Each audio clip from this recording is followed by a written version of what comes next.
የተዋህዶ ሃይማኖታችንን ማስፋፋት ቤተክርስቲያናችንንም መጠበቅ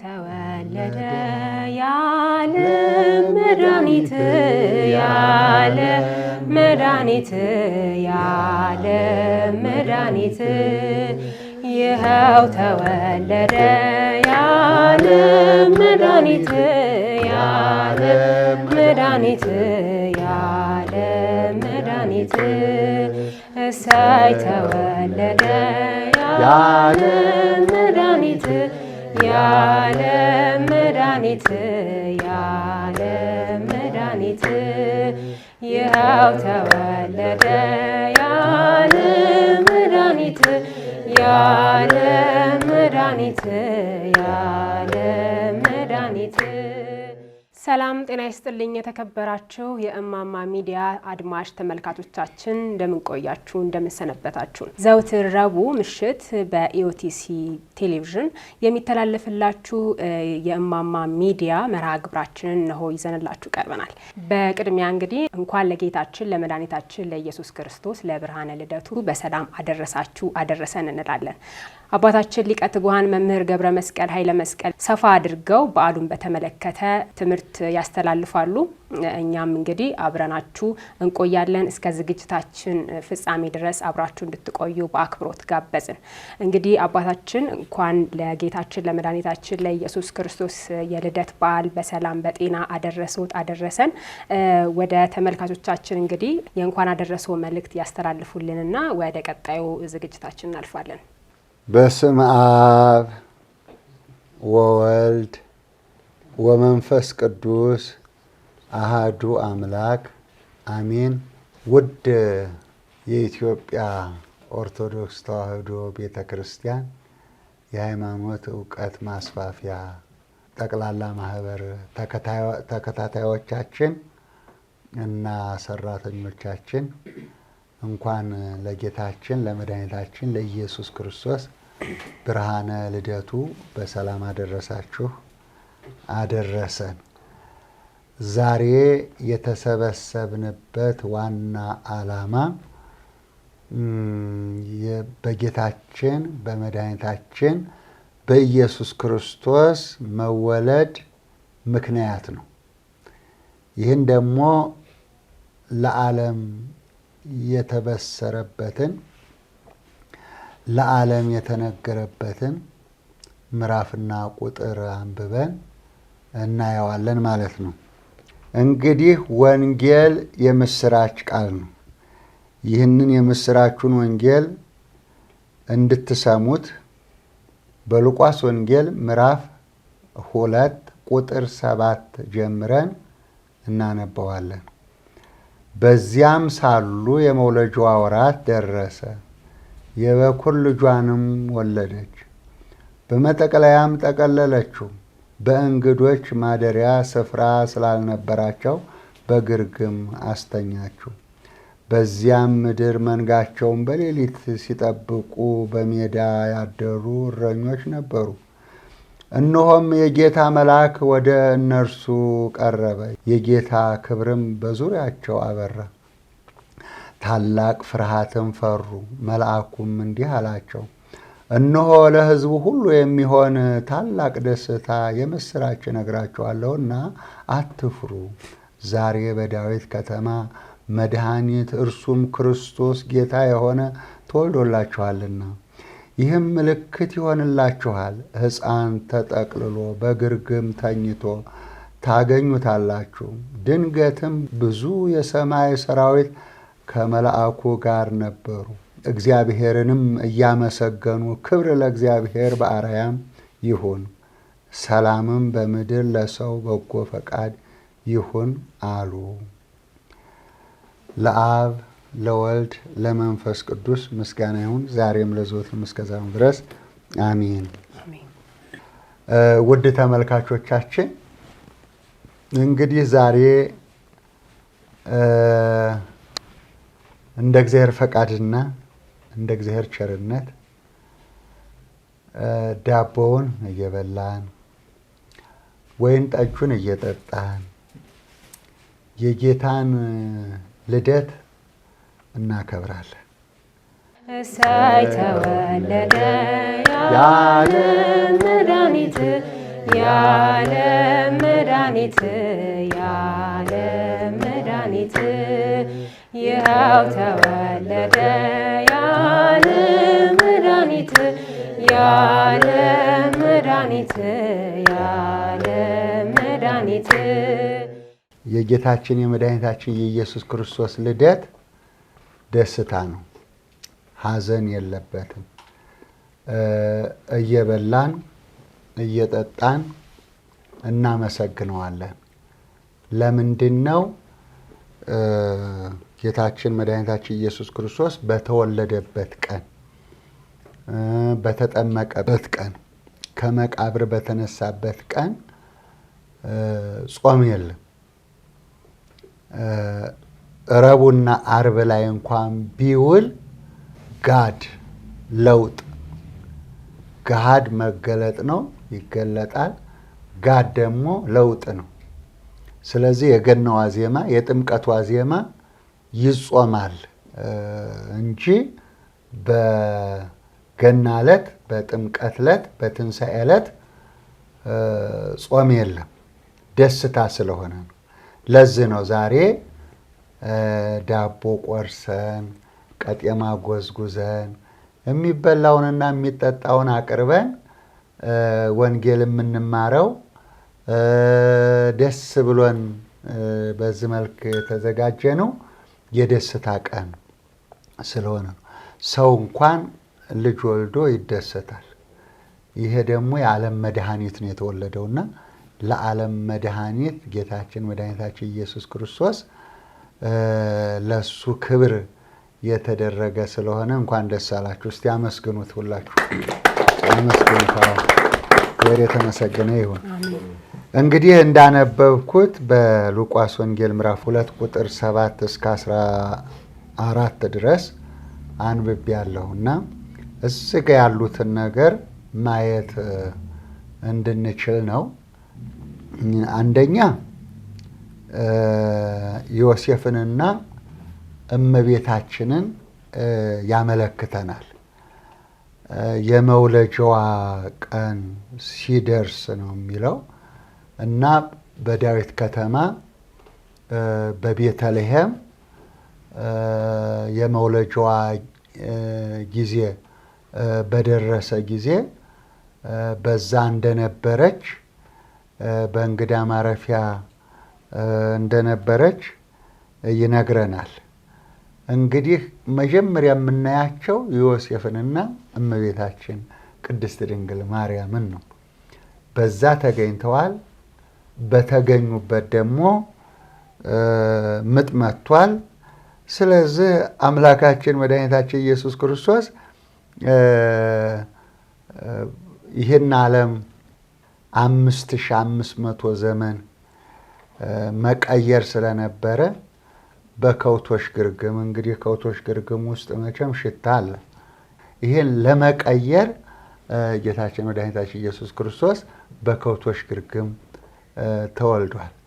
ሌላ ደግሞ በጨርቅ ጠቅልላ አስተኛችሁ ነው የሚለው። እንግዲህ ምንም አለመኖሩን ያሳያል ማለት ነው። የድሆች አምላክ ነው እግዚአብሔር አምላካችን፣ የድሆች አምላክ ነው እና ምንም የላቸውም። ቤተ መንግስት መተኛት ይችል ነበረ። በወርቅ መጎናጸፊያ መጠቅለል ይችል ነበረ። በቤተ መንግስት መወለድ ይችል ነበረ። ግን የወረንውን፣ የወደቅነውን፣ የተጎሳቆልነውን ለማንሳት ወደ ክብራችን ለመመለስ ስለሆነ አምላካችን የመጣው በጨርቅ፣ እንግዲህ ጨርቅ መቼም የድሃ ልብስ ነው፣ ሀብታም አይለብሰው እና የድሃ ልብስ በድሃ ልብስ በጨርቅ ተጠቅሏል። በሚሸት ግርግም ውስጥ ተኝቷል። በዛ መጠቅለሉን መወለዱን መጠቅለሉን በከብቶች ግርግም መተኛቱን ለነዚህ ደግሞ ሁለተኛው ክፍል ላይ ስንደርስ እረኞች ነበሩ ይላል። መንጋቸውም በሌሊት የሚጠብቁ እንግዲህ ወቅቱ ክረምቱ የሚያልቅበት በጋው የሚጀምርበት ነው ወቅቱ ማለት ነው።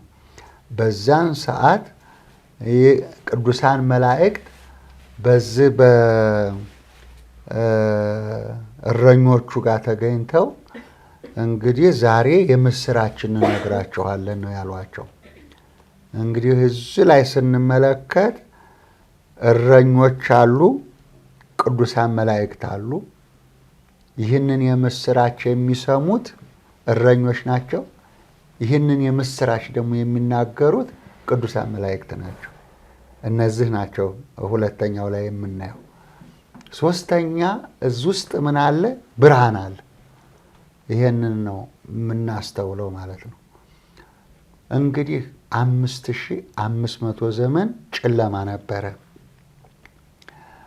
ኢሳይያስ ያለው ይሄን ነው። በሞት ጥላ ውስጥ ለነበሩ ብርሃን ወጣላቸው፣ ብርሃን በራላቸው ብሎ ነበር እና በረኞቹ ዙሪያ ብርሃን ሆነ ይላል። በዙሪያቸው ጨለማው አስወገደው፣ ጨለማው ተወገደና በዙሪያቸው ብርሃን ሆነ ይላል። እግዚአብሔር የተመሰገነ ይሁን። ስለዚህ በዙሪያቸው ብርሃን ሲሆን ፈሩ፣ ደነገጡ። እነማን? እነዚህ እረኞች ማለት ነው። እንግዲህ እረኞች የተባሉበት ምክንያት ያው እረኛ የምእመናን እረኛ ካህናት ናቸው። የካህናት ምሳሌ ሆነዋል ማለት ነው። እረኞች እነሱ መንጋቸውን ነው የሚጠብቁት። ደግሞ የመንጋው ጠባቂ ደግሞ እግዚአብሔር የሾማቸው ካህናት እንደሆኑም ያመለክተናል ማለት ነው። እና ዛሬ አላቸው፣ ዛሬ በዳዊት ከተማ መድኃኒት ክርስቶስ ተወልዶላችኋል ነው ያላቸው። ማን ነው ስንል መድኃኒት ማን ነው? መድኃኒቱ ጌታችን መድኃኒታችን ኢየሱስ ክርስቶስ የዓለም መድኃኒት ነው። የተወለደውም መድኃኒት ነው። ስለዚህ መድኃኒት ክርስቶስ ተወልዶላችኋል ነው የተባለው። አሁን እኛ ሁላችን አሁን እያከበርን ያለ ነው የ2018 ዓመተ ምህረት ነው። እንግዲህ የዛሬ 2018 ዓመት በፊት ጌታችን መድኃኒታችን ኢየሱስ ክርስቶስ ልደቱን የታደሉት አክብረዋል። እኛም ዛሬ ታድለን የእሱን ልደት እያከበርን እንገኛለን ማለት ነው። እና መድኃኒት ነው። መድኃኒትነቱ ምን ምን ናቸው ስንል በጥቂቱ እንዲያው ለመጥቀስ መድኃኒቱ የመጀመሪያው መድኃኒት ኃጢአትን መደምሰስ ነው። ኃጢአትን ማጥፋት ነው። አሁን ብዙ ሰው ሐኪም ቤት ይሄዳል፣ ይታከማል፣ ብዙ መድኃኒት ይታዘዝለታል። ግን ስጋውን ነው የሚታከመው። ስጋውን ነው ለስጋው ነው መድኃኒት የሚሰጠው። የነፍስም የስጋም መድኃኒት ሊሆነን አይችልም። ስለዚህ ጌታችን መድኃኒታችን ኢየሱስ ክርስቶስ የስጋም ፈውስ ነው፣ የነፍስም መድኃኒት ነው ማለት ነው። ሌላው ደግሞ የምህረት መድኃኒት ሆኖናል ማለት ነው። ምህረት ከዚህ ተገኝቷል።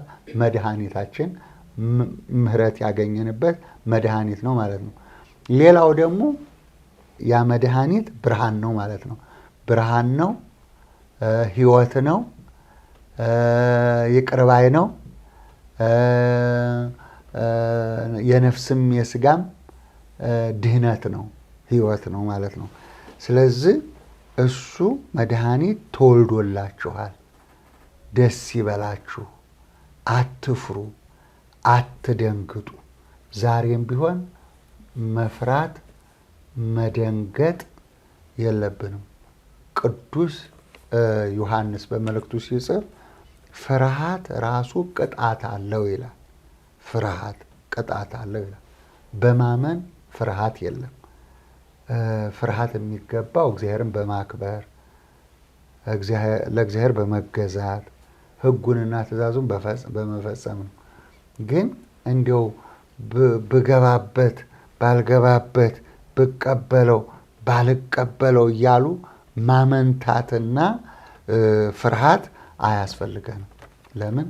ትኩስ ወይም ቀዝቃዛ ስላልሆንክ አውጥቼ ልተፋ ነው ይላል። ይህንን ፈጥኖ መቀበል ነው የሚያስፈልገው። ይህም መድኃኒት ፈጥኖ መቀበል ነው የሚያስፈልገው። እንዲያውም ተጽፏል እዚሁ ወንጌል ላይ ስንመለከት ኤልሳቤጥ የማርያምን ድምፅ በሰማች ጊዜ ፈጥና ወጣች ነው የሚለው። ፈጥኖ መውጣት ያስፈልጋል። ፈጥኖ መቀበል ያስፈልጋል። እስከ መጨረሻው ደግሞ መጽናት ያስፈልጋል። እነዚህ እረኞች ደስ አላቸው። አትፍሩ ተባሉ፣ አትደንግጡ ተባሉ፣ መድኃኒት ተወልዶላችኋል ተባሉ። በዙሪያቸው ብርሃን አዩ፣ በጣም ተደሰቱ።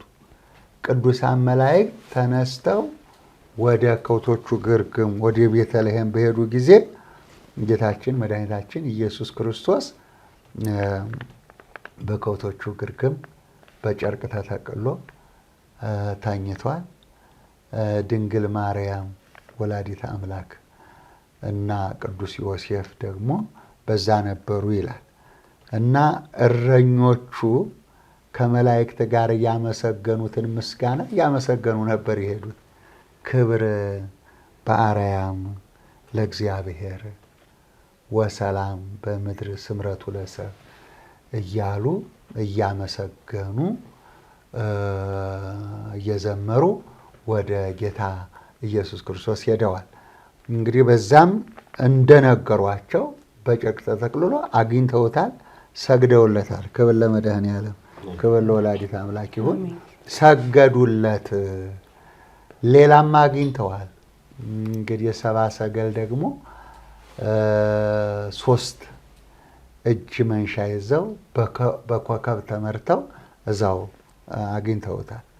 እነሱም ወርቅ፣ ከርቤ፣ ዕጣን ይዘው እጅ መንሻ ይዘው ሰግደውለታል እና ዕጣኑን መዓዛ ክርስቶስ ነህ ሲሉ፣ ወርቁን እንግዲህ ለሃይማኖታችን ጽናት እስከ መጨረሻው ድረስ ወርቅ መቼም እሳት ውስጥ ካልገባ ወርቅነቱ አይረጋገጥም። ይሄ ሃይማኖታችን ሁሌ በፈተና ውስጥ ስለሚኖር ወርቁን አምጥተውለታል። ከርቤው ደግሞ ለመራራ ሞቱ አምጥተውለታል። መቼም የሰው ልጅ ካልሞተ ነፃ እንደማንወጣ ተነግሮ ስለነበረ ስለዚህ አስቀድመው ከ33 ዓመት በኋላ እንደሚሰቀል መራራ ሞትን እንደሚጠጣ ይህንን አስቀድመው ከርቤውን አምጥተውለታል ማለት ነው። እንግዲህ በዚህ ሂደት ውስጥ የምናየው የምንመለከተው ምንድን ነው ስንል የመጀመሪያው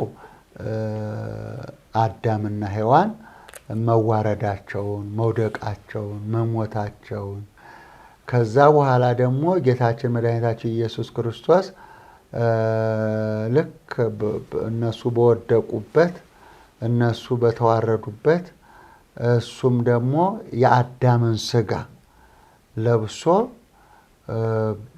ራሱን በማዋረድ ራሱን ባዶ በማድረግ ወደኛ መጥቶ ወደ ክብራችን እንድንመለስ አድርጎናል። ዛሬ የምናመሰግንበት ዛሬ ደስ ብሎን ዓመተ ምሕረት ብለን የምንቆጥርበት ወደ ክብራችን በመመለሳችን ነው። ኢሳይያስ በትንቢተ ኢሳይያስ ምዕራፍ 66 ላይ እንዲህ ይላል፣ ጽድቃችን እንደ መርገም ጨርቅ ነበር ይላል። አዎ ጽድቃችን እንደ መርገም ጨርቅ። መርገም ጨርቅ መቼም ከቆሸሸ በኋላ መጣል ነው፣ ማንም አይጠቀምበትም። ስለዚህም የሰው ጽድቅ እንደ መርገም ጨርቅ ተቆጠረ ይላል እና ያንን ለማሳለፍና ወደ ክብራችን ወደ ሰውነታችን ለመመለስ አምላካችን መድኃኒታችን ኢየሱስ ክርስቶስ እንግዲህ ብርሃን ሆኖ መጥቷል ማለት ነው። ይህንን ብርሃን ደግሞ መቀበል አስፈላጊ መሆኑን መጽሐፍ ቅዱስ ይነግረናል እና እንግዲህ ውድ ተመልካቾቻችን በግራም በቀኝም የምታዩዋቸው በኢትዮጵያ ኦርቶዶክስ ተዋሕዶ ቤተክርስቲያን የሃይማኖት ዕውቀት ማስፋፊያ ጠቅላላ ማህበር ሰራተኞች ናቸው። እናንተን ለማገልገል እንግዲህ ሌሊትና ቀን በአንድነት በፍቅር በትህትና ራሳችንን ሰውተን ለማገልገል ቃል ተግባብተን አንድ ቤተሰብ ሆነን እየሰራን እንገኛለን። ከዚህም ሌላ ደግሞ በርካታ የበጎ ፈቃድ ኮሚቴዎች በርካታ አሉ። ከ100 በላይ የሚበልጡ አገልጋዮች አሉ እና ወደ 10 ፕሮጀክቶች አሉን። እነዚህን ፕሮጀክቶቻችንን የምንፈጽምበት የምንሰራበት እናንተን የምናነቃበት የምንቀሰቅስበት ጽደቁ፣ መንግሥተ ሰማያት ግቡ፣ በጌታ በኢየሱስ ክርስቶስ ልደት በጌታችን በመድኃኒታችን በኢየሱስ ክርስቶስ ትንሣኤ ልደቱን፣ ጥምቀቱን፣ ትንሣኤውን ብቻችሁን አትደሰቱ፣ ከድሆች ጋር ተደሰቱ። ምክንያቱም ጌታችን የድሆች በዓል ይመስላል። በዓሉ ራሱ የድሆች በዓል ይመስላል። ምክንያቱም በጨርቅ ነው የተጠቀለለው። እረኞች ናቸው ያገኙት። እንግዲህ እረኞቹን አስባችሁ፣ በጨርቅ የተጠቀለለውን አስባችሁ፣ ከሩቅ ምስራቅ የመጡትን ሰብአ ሰገልን አስባችሁ እኛ ተላላኪዎቻችሁ አገልጋዮቻችሁ ሆነን እናገለግላለን። እናንተ ደግሞ ባላችሁ አቅም እየረዳችሁ የነዳያን ግብዣ የድሃ ድሃ ለተባሉ ለተቆጠሩ በዝቅተኛ ኑሮ ውስጥ ላሉ ህብረተሰብ መካከል ካሉት እነዚህን ለመርዳት አይዟችሁም ለማለት ተስፋም ለመሆን ነው። ስለዚህ በእኔ በኩል ሁልጊዜ ልቤን የሚያስደስተው ነገር እሺ ባይ ገር ታዛዥ ህዝብ በመኖሩ እኔ ይህ 40 ዓመት እንደ 40 ቀን መስሎ ነው የታየኝ። 40 ዓመት መውጣት መውረዱ ፈተናው ከባድ ነው፣ ግን እንደ 40 ቀን ለምን? ታዛዥ እሺ ባይ ገር ህዝብ ስላለ፣ ታዛዥ ህዝብ ስላለ፣ ጥሩ የተመረጡ ምዕመናን ስላሉ። ከብርሃን ወደ ጨለማ መሄድ አደጋ ነው ወገኖች። ብዙ ሰዎች ይህን ብርሃን ቀምሰው ወደ አደጋው ወደ ጨለማው ሲሄዱ ያሳዝነናል፣ ተስፋ ያስቆርጠናል። ደግሞ ከጨለማው ቆይተው ወደ ብርሃን ሲመጡ ደስ ይላል። ሁላችን በጨለማ ውስጥ ነበር፣ ሁላችን በአደጋ ውስጥ ነበር፣ ሁላችን ችግር ውስጥ ነበር።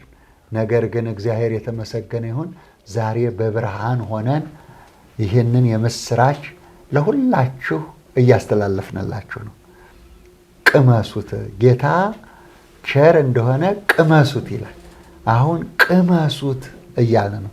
እሰይ ተወለደ የዓለም መድኃኒት፣ የዓለም መድኃኒት፣ የዓለም መድኃኒት፣ ይኸው ተወለደ የዓለም መድኃኒት፣ የዓለም መድኃኒት፣ የዓለም መድኃኒት። እንግዲህ ለአባታችን ለሊቀ ትጉሃን መምህር ገብረ መስቀል ኃይለ መስቀል ቃለ ሕይወት ያሰማልን። ስለ ጌታችን ስለ መድኃኒታችን ስለ ኢየሱስ ክርስቶስ የልደት በዓልን አስመልክቶ የምስራች ወንጌሉን አንብበው ቃለ እግዚአብሔሩን አስተምረውናል። እንግዲህ በዚህ የምትመለከቱን በኢትዮጵያ ኦርቶዶክስ ተዋሕዶ ቤተክርስቲያን የሃይማኖት ዕውቀት ማስፋፊያ ጠቅላላ ማህበር ሰራተኞች ነን። በዚህ ያለ ነው የማህበሩ ሰራተኞች ራሳቸውን ያስተዋውቃሉ፣ መልእክት ያስተላልፋሉ። አብራችሁን ቆዩ። እንኳን ለጌታችን ለአምላካችን ለመድኃኒታችን ለኢየሱስ ክርስቶስ የልደት በዓል በሰላም አደረሳችሁ። መምህር ገብረ ኪዳን ከበደ እባላለሁኝ። የማህበሩ ሰራተኛ ነኝ። እንግዲህ በኢትዮጵያ ኦርቶዶክስ ተዋሕዶ ቤተክርስቲያን የሃይማኖት ዕውቀት ማስፋፊያ ጠቅላላ ማህበር ከተመሰረተ በዘንድሮ 40ኛ ዓመቱ እያከበረ የሚገኝ ማህበራችን ነው። በዚህ 40 ዓመት ውስጥ ብዙ ዘርፈ ብዙ ስራዎችን ሰርቷል። በዚህ ዓመት ደግሞ በጌታችን በመድኃኒታችን በኢየሱስ ክርስቶስ የልደት በዓልን አስመልክቶ ይሄው ከሚሰራቸው ስራዎች መካከል ስራችን አንዱ በሚዲያ ትምህርት ወንጌል ማስተላለፍ ነውና ዛሬ ደግሞ ሰራተኞች በጋራ አንድ ላይ ሆነን ትምህርት ወንጌልን ያስተላልፈን እንገኛለን። በድጋሚ እንኳን አደረሳችሁ ያልኩኝ እንግዲህ የጌታችን መድኃኒታችን ኢየሱስ ክርስቶስ መወለድ ለዓለም ድህነት ነው። ዓለም በጨለማ ውስጥ በነበረበት ጊዜ ክርስቶስ ተወልዶ ደግሞ ያንን ጨለማ ገፎ ብርሃኑን ሰጥቶናልና ዘመነ ምህረት ዘመነ ሐዲስ እያልን የምንቆጥርበት ዘመን እንደመሆኑ መጠን ክርስቶስ ተወልዶ ዘመነ ምህረትን አስገኝቶልናል። ወይም ወደ ዘመነ ምህረት መጥተን የምህረት ዘመን አድርጎ ሰጥቶንና በዘመነ ምህረት እየኖርን ያለን ክርስቲያኖች ነን። እንግዲህ በተለይ በሀገራችን ያለው ችግርና መከራ አስወግዶ አምላካችን እግዚአብሔር የምህረት ዘመን እንዲያደርግልን ምኞቴን እገልጻለሁኝ። በድጋሚ እንኳን አደረሳችሁ። አብርሃም ተሰማ እባላለሁ። የማህበሩ ሰራተኛ ነኝ። እንኳን ለጌታችን ለመድኃኒታችን ለኢየሱስ ክርስቶስ ብርሃነ ልደት በሰላም አደረሳችሁ አደረሰን። በዓሉ የሰላም የፍቅር በዓል ያደርግልን። ቅድም በሰማነው ወንጌል ተነስተን በዓሉን ስናከብር በደጅ ቆሞ የሚያንኳኳለሁ ይላልና በደጅ ቆመው የሚያንኳኩትን ጓደኞቻችን፣ እናቶቻችን፣ አባቶቻችን በማሰብ እንድናከብር መልእክቴ ነው። አመሰግናለሁ። አፍኒን ጋዲሳ እባላለሁ። ለጌታችን ለመድኃኒታችን ለኢየሱስ ክርስቶስ ለብርሃነ ልደቱ በሰላም እንኳን አደረሳችሁ እንኳን አደረሰን እላለሁ። እንቅነሽ ፍቃዱ እባላለሁ። ማህበሩ ሰራተኛ ነኝ። እንኳን ለብርሃነ ልደቱ በሰላም አደረሳችሁ። በዓሉ የሰላም የጤና እንዲሆን መልካም ምኞቴን እገልጻለሁ። ቆንጆ ዘለቀ እባላለሁ። እንኳን ለጌታችን ለመድኃኒታችን ለኢየሱስ ክርስቶስ በዓል አደረሳችሁ። ማህሌት ኃይሉ እባላለሁ። እንኳን ለብርሃነ ልደቱ በሰላም አደረሳችሁ አደረሰ። ቃል ኪዳን ሻፈራው እባላለሁ። የዚህ ማህበር ሰራተኛ ነኝ። እንኳን ለጌታችን ለመድኃኒታችን ለኢየሱስ ክርስቶስ የልደት በዓል በሰላም አደረሳችሁ አደረሰን። በዓሉ የሰላም የፍቅር ያርግልን። ስሜ አለም ገና ጅማ እባላለሁ። ለጌታችን ለኢየሱስ ክርስቶስ በዓል እንኳን በሰላም አደረሰን አደረሳችሁ ላለሁ አመሰግናለሁ። ስሜ ገነት አበራ እባላለሁ። የማህበሩ ሰራተኛ ነኝ። ለጌታችን ለመድኃኒታችን ለኢየሱስ ክርስቶስ ልደት በዓል በሰላም አደረሳችሁ አመሰግናለሁ። ስሜ ሄኖክ ሰሙ ንጉስ ይባላል። የዚህ ማህበር ካሜራማን ነኝ። እንኳን ለብርሃነ ልደቱ በሰላም አደረሳችሁ ላለሁ። በዓሉ የሰላም የፍቅር የጤና ያርግልን አመሰግናለሁ። ዲያቆን ሞልቃን እንዳሻው እባላለሁ። የሃይማኖት ዕውቀት ማስፋፊያ ማህበር ካሜራማን እና ኤዲተር ነኝ። እንኳን ለጌታችን ለአምላካችን ለመድኃኒታችን ለኢየሱስ ክርስቶስ የልደት በዓል በሰላም አደረሳችሁ። በዓሉ የሰላም የፍቅር የደስታ ይሆንልን አመሰግናለሁ። እሰይ ተወለደ የዓለም መድኃኒት የዓለም መድኃኒት የዓለም መድኃኒት ይኸው ተወለደ የዓለም መድኃኒት የዓለም መድኃኒት የዓለም መድኃኒት። ውድ ተመልካቾቻችን የበዓል ዝግጅታችን ይህንን ይመስል ነበር። በቀጣይ እንግዲህ ለብርሃነ ጥምቀቱ በሰላም ያድርሰን እያልን የዛሬው መርሃ ግብራችን አጠናቀቅን። ስለተከታተላችሁን ከልብ እናመሰግናለን። በኢትዮጵያ ኦርቶዶክስ ተዋሕዶ ቤተክርስቲያን የሃይማኖት ዕውቀት ማስፋፊያ ጠቅላላ ማህበር ስም እንኳን በሰላም በጤና በፍቅር አደረሳችሁ አደረሰን እያልኩ መልእክቴን አስተላልፋለሁ። እንኳን አደረሳችሁ። መልካም በዓል።